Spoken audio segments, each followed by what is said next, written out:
So welcome to Mothers Together. As usual, we have a few announcements. This Sunday at 1 p.m., Menlo Church is hosting a town hall. We will gather together to focus on community, pray, and hear church news. Among other topics, at the meeting, there will be updates on the supplemental investigation, the senior pastor search, and plans for returning to in-person services. We hope you will join us. With Ministries starting to meet in person again, an adult service relaunch planned for June 6th, there will be plenty of opportunities to jump in and serve. There is a place for you to serve, whether online or in person works best for you, and whether you've served in the past and want to jump back in, or this is your first time serving. Please let us know if you're interested, and we will follow up with you regarding specific opportunities. This morning, we have the very great pleasure of hearing from Gloria Lee. Those of you who have been around Menlo Church for a while will recognize her, as she used to be our kids ministry director. What you might not know is that she is a popular children's ministry speaker and writer. So we really appreciate her taking time out of her busy life to be with us. Today, she's going to be talking about how we might teach our children and our grandchildren what it means to be inclusive. Inclusivity is a topic you'll be hearing more about in the next month or so. On Sunday, May 9th, Dr. Brenda Salter McNeil will be speaking at the Sunday worship services on racial reconciliation. Following her talk, Menlo will be hosting book clubs on her book, Roadmap to Reconciliation 2.0. Registration for the book club includes an invite to a Zoom meeting with the author at the end. Okay, we don't want it off. Mothers Together would like to have a few book clubs specific to our group starting the week of May 17th, which is also the last week of our meetings. If you're interested in leading a book club for Mothers Together, please contact Joy. Also, the Mountain View campus will host an in-person book club starting May 18th. That's a Tuesday in the auditorium, the church auditorium. So anyways, lots of exciting and wonderful things planned for the next few months. But before we hear what Gloria has to tell us, let's open in a word of prayer. Heavenly Father, we're so grateful for this opportunity to gather together, that we can do so safely, even in the midst of COVID. You see the colors? Father, I thank you for each woman who's taken time out of her busy life to be here. And Lord, for your grace and your mercy and your goodness. Please be with Gloria as she speaks. May she be filled with your spirit and a special sense of your presence. May each of us have open, listening hearts and minds to hear the message you have for us this morning. It's in your precious name we pray. Amen. All right, Gloria. Thank you for joining us. Okay, can you guys hear me? I just got... Yes, we can. Okay, great. Oh my gosh, it is so exciting to be here. And I'm like internally, like jumping up and down as I see names I know pop up. So it's so good to see some of you guys that I've known in the past, and it's so good to be here. I'm gonna share my screen. Hopefully you guys will see what I would like for you guys to see. All right, do you guys see the title page? Are we good? Perfect. All right, so yeah, it's been about 1.5 years since I moved away from Silicon Valley, and you have no idea how much I miss all of you. There's few moms I was telling them, like, I am stalking your children on Instagram because I just miss them so much. So it's really good to be here with you again. One interesting fact about me, if you don't already know, is that I actually grew up in Olathe, Kansas, which is a really small town. Well, it's not anymore, it's gotten huge, but when I was little, it was really small. And where I grew up, I was the only Asian kid in the whole school, and probably one of 5 or 6 kids of color in the whole school. And this is before the Summer Olympics happened in 1988. So people didn't even know like that Korea existed. When I told them that I was from Korea, they're like, what is that? That's what I got. So when I think back to growing up in Kansas, I generally feel like I had a positive experience, and I didn't think I had experienced any discrimination. But what's really crazy is how there's our emotional triggers that brings up different memories. So this past year, especially in the past few months, where there's been a lot of conversation about Asian American, Pacific Islander hate crimes and stuff like that, these random memories popped up in my head from my childhood that I just like had forgotten for the past like 40 years. And when I think back, some were intentionally hurtful and some felt innocent enough, but they were still hurtful because, you know, like it's my friends telling me they didn't want to come over to my house to play because it smelled weird, which they were probably right because they weren't used to the smell. And as a kid, I'm just like, okay, whatever. But then even those things kind of like triggered and it kind of came back to my memory. And I realized that sometimes even one-time events have this lasting effect on a person. And I think that's one of the reasons why it's so important to teach our kids to love and accept others at a young age, because it's a journey. I'm not an expert in this topic and I'm still learning a lot myself, but I am definitely passionate about this topic. And that's why I'm here with you guys today. So oftentimes we talk about how innocent kids are, right? And yes, there is a sense of innocence in children, but I think we underestimate the inherent sin, because we know from scripture that we're all born with sin. And no matter how cute and lovable, I can totally see Kay's daughter on the screen. She's so stinking cute.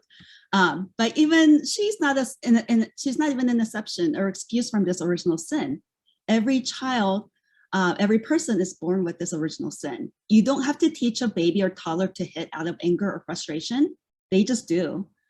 You don't have to teach a toddler to feel jealousy with their younger sibling.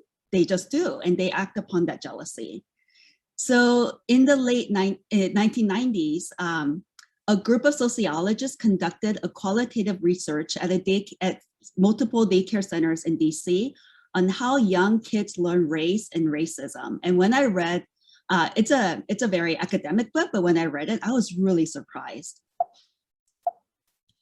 Oops, there we go. It's a book called The First R, and the writers have questioned when and how children assimilate racist attitude or simply become aware of racial differences. And surprisingly, after observing 3 different multi-ethnic childcare centers in DC over a period of time, they learned that kids as young as 3 years old start differentiating kids that look or act differently from them. And when the observer persistently divested herself from this authoritative role, kids as young as 3 revealed to her the surprising array of racial attitudes, assumptions, and behaviors, most of which they would hold back from parents and other adults. So this analysis led the authors to question many of our long-held assumptions about nature of race and racial learning in our society. Now, this doesn't mean that 3-year-olds are racist at this point, but they're just trying to make a sense of this world. But they will use phrases like, only girls with blonde hair like me can play in the dollhouse. Or they will say, only kids that speak English can be my friend, which is only the beginning of the attitude and behaviors that they develop as they grow older. This little cutie is actually my cousin's son. His name is Matthew. And he's half Korean and half Ghanaian, so half Asian and half Black. And when he was 3 years old, he said, "Mommy, I don't like brown kids." And obviously that totally caught so many people by surprise because Matthew is brown. What we learned is that there's another brown child who he doesn't get along with. So in his 3-year-old mind, he came to a conclusion that he didn't like playing with this kid. Therefore, he didn't like all brown children. Another time, he told his parents that he didn't like himself and he didn't like his hair. And it was actually a heartbreaking journey for his parents, just to have these conversations about the way he felt about himself. And that led them to leave their church and also look for preschool that had more diversity. So since then, they've had many conversations about identity and race. And he's now become my #1 critic when it comes to our online kids ministry lessons, because he watches them. He'll call me after almost every week, and he'll tell me what I did well and what I didn't do so well, especially when it comes to representation. And I had used a music video that was like really fun. It's a really popular song. And he called me and said, "Aunt Gloria, you messed up. Jesus was white in that video, and Jesus is not white." So he doesn't miss a beat. But I think what this tells us is that inclusivity matters even at a very young age. So what does the Bible say about division and reconciliation? Let's read Ephesians chapter 2, verses 14 and 16 together. It says, "For Christ himself has brought peace to us. He united Jews and Gentiles into one people, when in his own body on the cross, he broke down the wall of hostility that separated us. He did this by ending the system of law with its commandments and regulations. He made peace between Jews and Gentiles by creating in himself one new people from the two groups. Together as one body, Christ reconciled both groups to God by means of his death on the cross, and our hostility toward each other was put to death." The word reconcile, it means to bring together. So we know that sin separated all of us, all the people, from God and from each other. But because of Jesus's work of salvation, we no longer have to be separated from God or from each other. The Jewish Christians didn't understand why Peter went to share the gospel with Gentiles, because the law has separated the Jews from Gentiles before. But now we're told in the book of Romans that there is no difference between the Jews and the Greeks. In Romans 10, 12 and 13, it says, "For the same Lord is Lord of all, and richly blesses all who call on him. For whoever shall call upon the name of the Lord shall be saved." So we are no longer under the law, but under God's grace. And in the book of Galatians chapter 3, verses 28, it says, "There is neither Jew nor Greek. There is neither bond nor free. There is neither male nor female, for you are all one in Christ Jesus." So I think it's really clear that inclusion matters to God, and therefore it should matter to us. But we really need to be intentional when it comes to teaching our kids to include and love all people.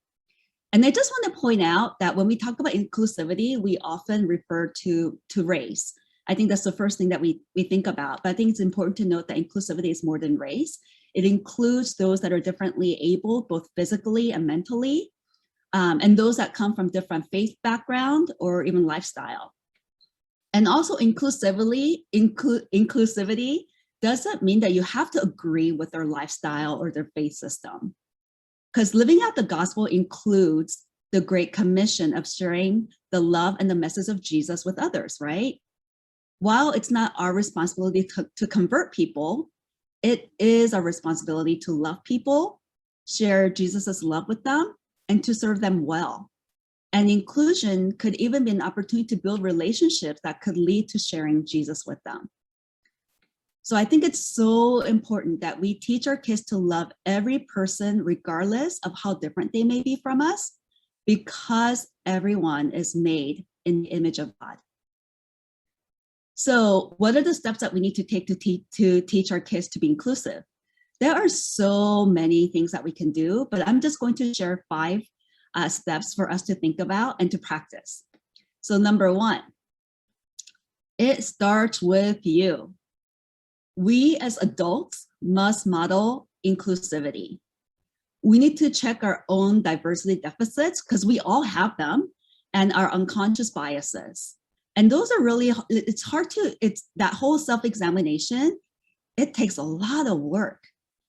And we need to remember that kids watch and listen everything that you do in front of them, right?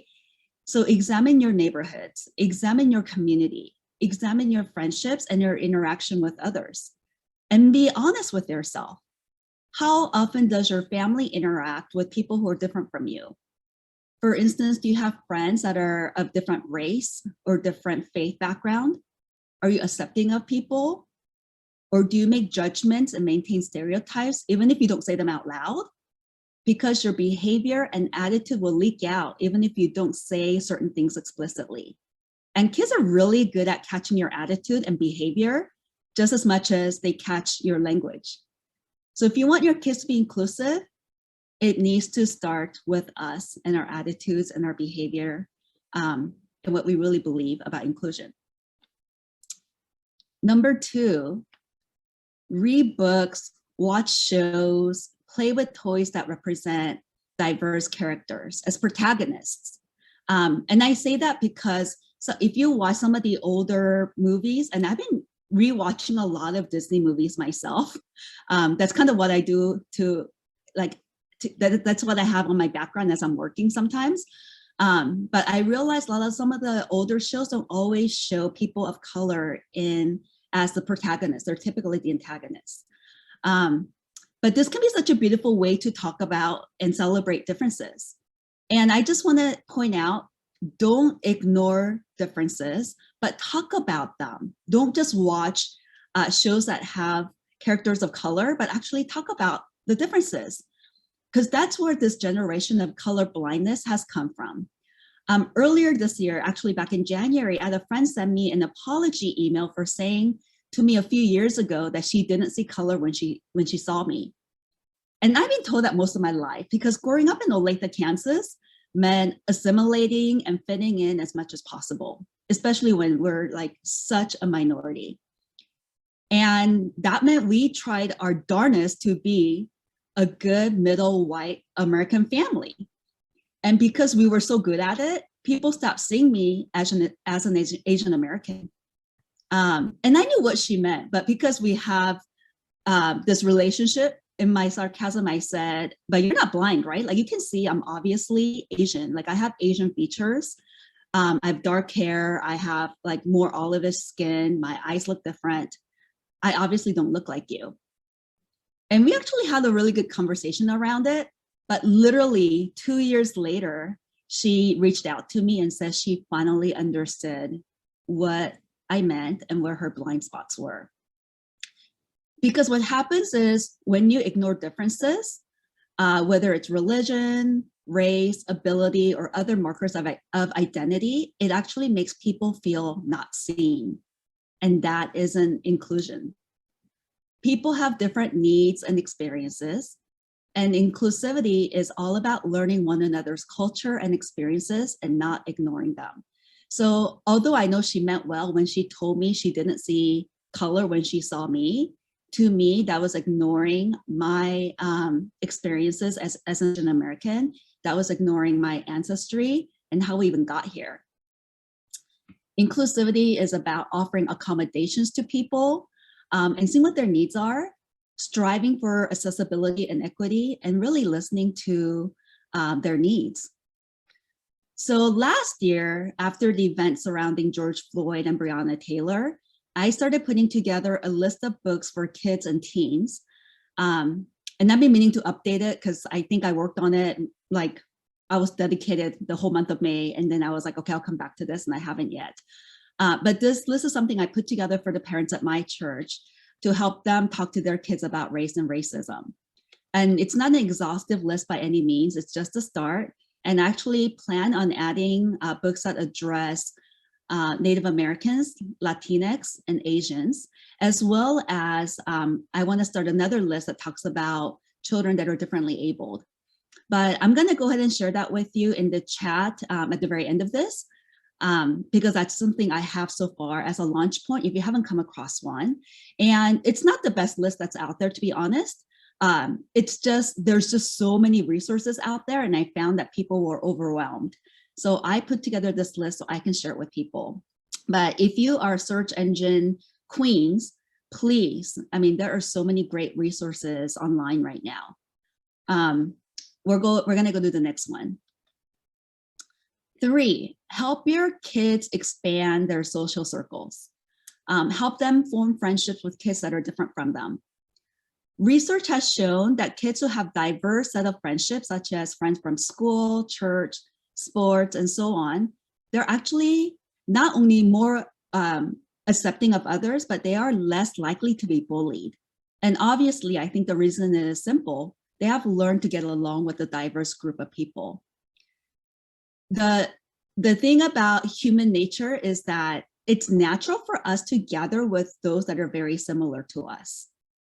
I have a friend who, if you just met her, you would think, oh, she is so Americanized. She's actually Korean American, but she feels and talks, everything feels very Americanized about her. She called me actually last year and she said, hey, can you help me find a new church? And I want to look for an Asian church. And I was like, why? Why do you want to go to an Asian church, Asian American church? And she said, because it's so tiring to have to code switch when I go to a majority white church. And for someone who was even born in the States, for her to feel that way, I thought that was just really interesting. But yeah, it's just natural for us to gather with people that are like us, where we don't have to explain the foods that we eat, where we don't have to explain the customs. And it takes extra work to expand our social circles. I also have another friend, my college roommate. She actually made this intentional decision to send her son to school that isn't rated as high in academics, and it's a little bit further than her other option from where she lives, but she really wanted him to be exposed to a diverse group of students.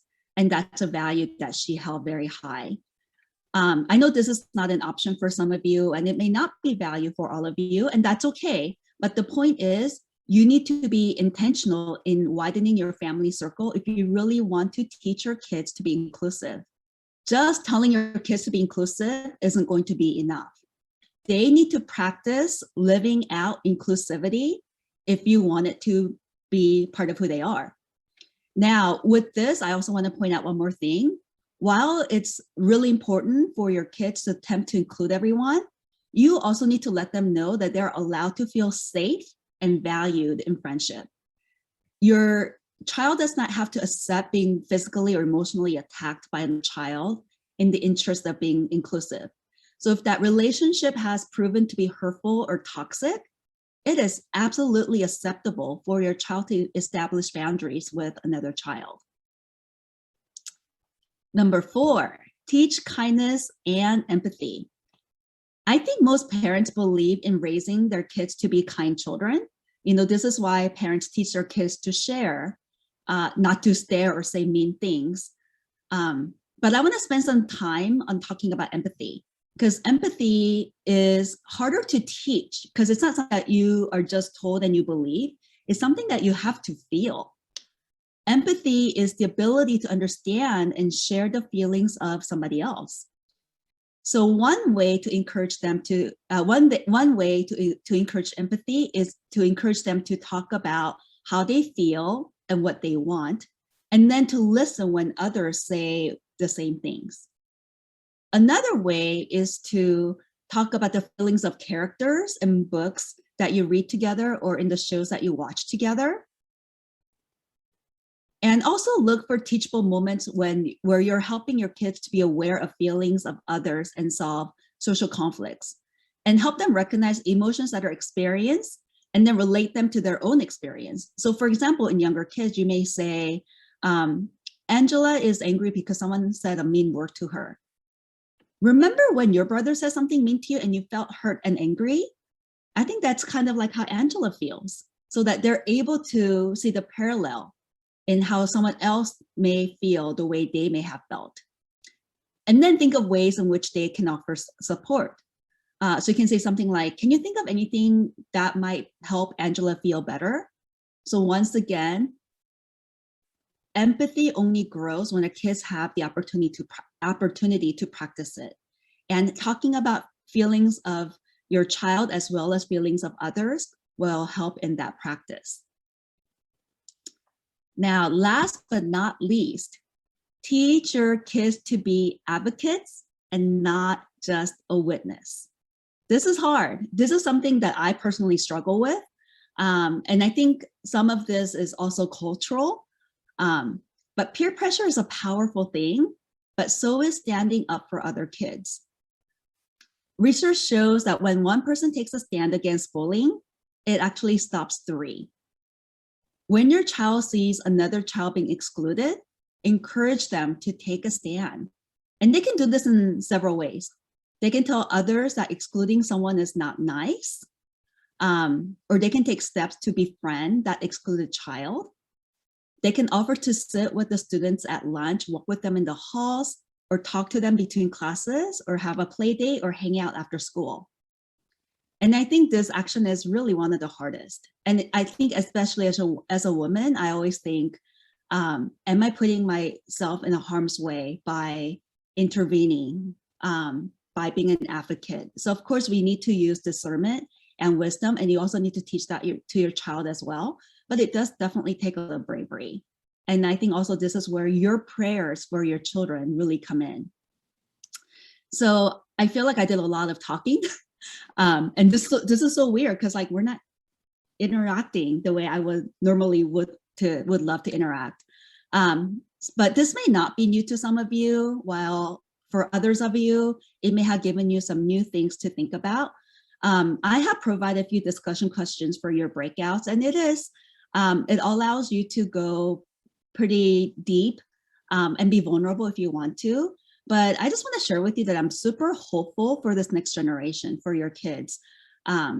Because number one, they're being raised by parents like you that are way more conscientious of raising inclusive children than our parents were. And I think also as the landscape of this country is changing, I think I heard on a podcast a couple of years ago that Gen Z, over 90% of kindergartners that are Gen Z will have had kids of different color in their classroom. So I think their outlook on how they interact with kids that are different from them is actually very different from the way I grew up in Olathe, Kansas. So I'm gonna stop sharing my screen. And I think that went a little bit faster than I thought. I don't know if I was like talking super uber fast, but I'm just wondering if there's any question. And once again, I'm not an expert, but one thing I'm really good at is connecting with people who know the answer. So I always say, if I don't know the answer, I can do my research and get back to you. But yeah, I think we have a little bit of time. So if there's any questions or any comments, and I believe many brains are always better than one. So I bet some of you guys also have some really great tips that we can all learn from. Gloria, thank you so much for your sharing. You know, as you just covered a lot of really good ground. And I didn't feel like if you felt like you were talking quickly, I could certainly follow you. It didn't feel to me like, I'm glad. it wasn't too fast to be able to hear it. Good. You know, one of my big lessons over the past year and a half was I was raised to treat everybody the same. And that was the key. You should never treat, doesn't matter if they're different, you know, economically or academically or racially, you treat everybody the same. And that it's been kind of an aha moment to me that that's actually quite hurtful, because it's not valuing people for who they are or recognizing their unique heritage and maybe cultural differences that have things to celebrate in them. I mean, we all have, our cultures have, I think my culture might somewhere have some things to celebrate. No, I agree, it probably does. But that all cultures have things that are, anyways, that's just been something that's been very helpful to me. So I appreciated your mentioning it. Yeah, and there's a book called Raising White Kids, which I think is an excellent book. And it talks about how the whole concept of color blindness has really hurt people, because once again, we are not, I know the intent is good, but in the process of that, people are feeling like, oh, you don't see me for what I have to bring to the table or who I really am. And I think, you know, I talk about this with my friends too, that are, especially that are Asian. We are more than happy to share our experience with people if they ask. But I think oftentimes people are too scared to ask. And of course, there's right way of asking. But I think, you know, when people, I remember when I was in 6th grade in Olathe, Kansas, because no one had ever heard of Korea, my teacher actually asked me to do a 2-part like sharing or report on Korea so kids can understand like where I was coming from. And that really stood out to me because number one, I felt this sense of pride, which was really hard to feel when you're like the only Asian in your whole town. Well, there's like 5 Asian families in our whole town, but when you feel so unseen in that way, I just felt this sense of pride. And was able to share with our class, like some of our customs, our food. And it's okay if we don't like some of our food, because I don't like some of our food either. But just to be able to share and for them to appreciate that, I think that's really what true inclusivity is. I'm kind of interested, because I have been, thinking about this.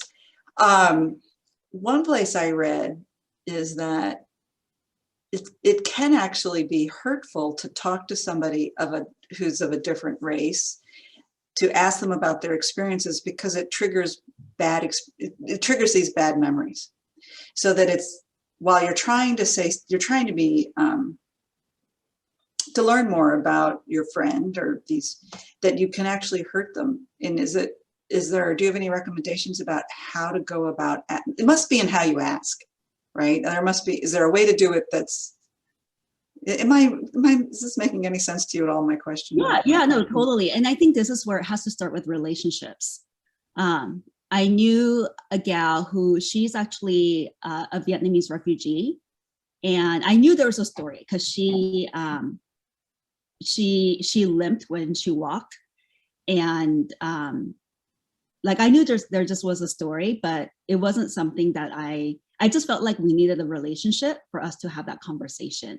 So over 2-3 years of getting to know her, she actually opened up about how the accident that she was in, because she was in one of the villages that had a bombing during the Vietnam War. And yeah, it was definitely painful. Like I always say, everything has to start with relationships. And like even my friend that ended up apologizing to me, I told her, like, I didn't hold that against her because I know she meant well, but that's because I know her. But if someone I didn't know said that to me, I probably would totally hold a grudge, right? So I think that this is where investing in people and relationships is so important. And I just want to say, if anyone else has something to add, please feel free to jump in, because I don't have all the answers, trust me. So any other questions or comments?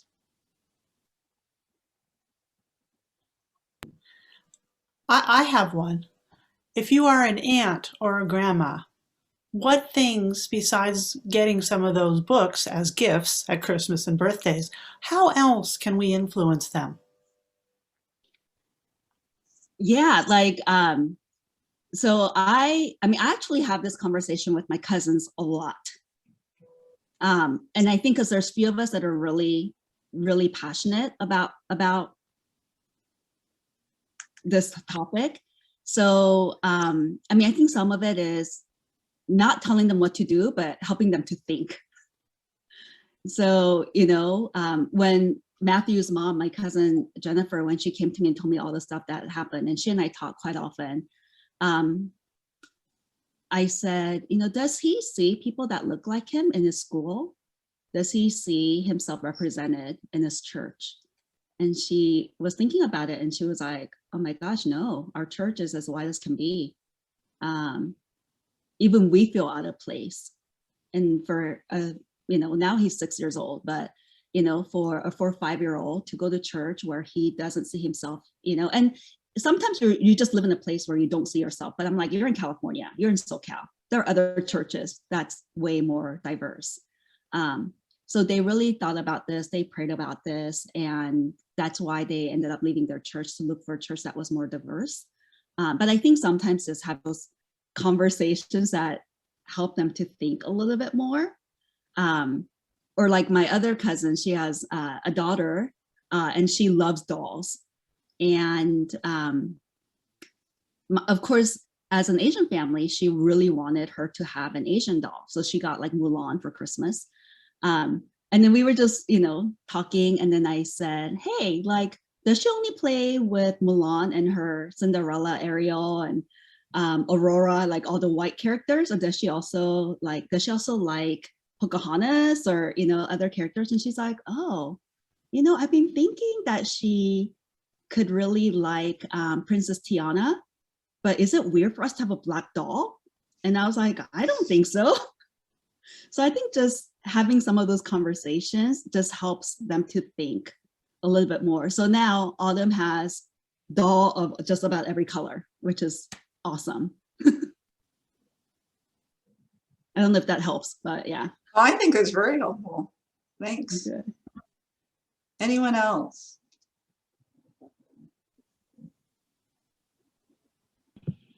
I was just going to say that I appreciated you talking about some ways we can have these conversations about even just getting our kids at a young age, noticing, that where exclusion or inclusion is happening at school with their friends, kind of getting them into that that mindset. So I really love that, and I hope I can do that with our kids, because I think that's a great way to just start having those conversations that will grow. They'll be bigger as they get older, but for now, that's a great way to do it. So thank you. Oh, wait, I'm realizing that questions are coming into the chat, which I didn't even look at. Yeah, thank you. Let's see. I think we've got one. Thanks, Gloria. Such an important message.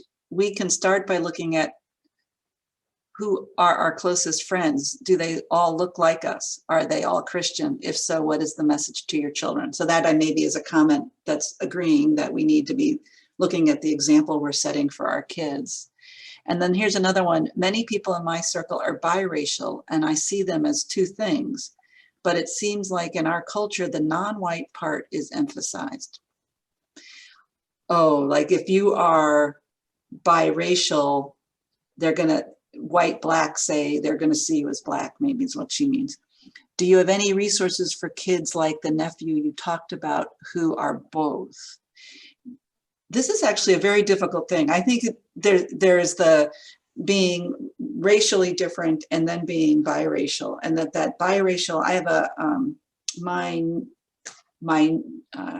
my niece married a man who is biracial and is doing research on this in terms of how do you relate to God if you are biracial, actually. So I know that's a thing. Do you have any comments?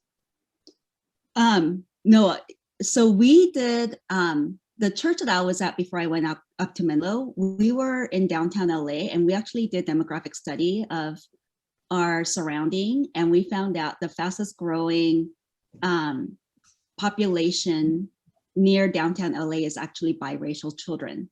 And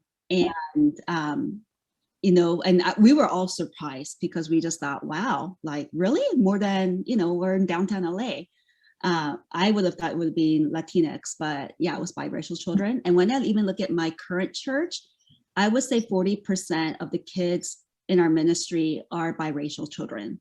So I really think that is, and I mean, my friends joke around and they call my family the United Color Benetton because we have like every color in our family. So I think this is huge. And I was just talking with a woman, her husband is Japanese American, and he's like fourth generation or something. So like he was totally raised here, but his grandparents went through the internment camp and all of that stuff. And she's white, and her kids, I mean, they look mixed, but they don't look super Asian. At least they didn't to me. But she was telling me that the whole AAPI hate crimes really affected the girls because they felt this sense of like, I'm totally Asian and people just see me as exotic. And they weren't feeling as safe. So I thought that was really interesting because I always thought if you're like biracial, especially half white, you must feel more white. Yeah, but what my I don't even know what you call him. My niece's husband says he grew up this way, that his white relatives all thought he was black and his black relatives all told him he was white. And so he felt like he didn't fit either place, and that this is very disturbing because you don't feel like you're neither. I'm neither white nor black. I'm something else that, anyways, this is also something to be thoughtful about. Well, I think that's super important because I've always said, we have this joke that I'm a lousy Korean in my family. And Even my dad says it, so it's kind of sad. But it's because I don't feel Asian enough, but I don't feel white enough. And I think that's also often how biracial children feel. I mean, when I look at my friends and their kids, or even within my family, we do have a lot of biracial kids. And I get it because like when Matthew is with our family, he'll eat Korean food. But when he goes with his dad's family, they're having their Ghanaian traditional meal with his grandmother, right? So I'm sure he feels this, I'm one person at this place, I'm another person at this place. Yeah. Unfortunately, I don't know too many books that talk about stuff like this. I mean, I've read books that have characters that are biracial, but not one where they actually address it. Right. But I do think this is like an important topic, and I'm sure Joy can definitely speak to this. Joy, that's right, Joy. We're going to get you in. But I'm actually looking at the time, and as interesting as this conversation is, I think we're going to have to move to our life group time. But Gloria, I just want to thank you again for sharing with us, for your openness, and this very important topic. And it feels to me like we're just starting. Like not that it hasn't been it's been there for generations, but our eyes are being open, and hopefully we will continue to wrestle with it and become better people. I hope so. So thank you very much. And I think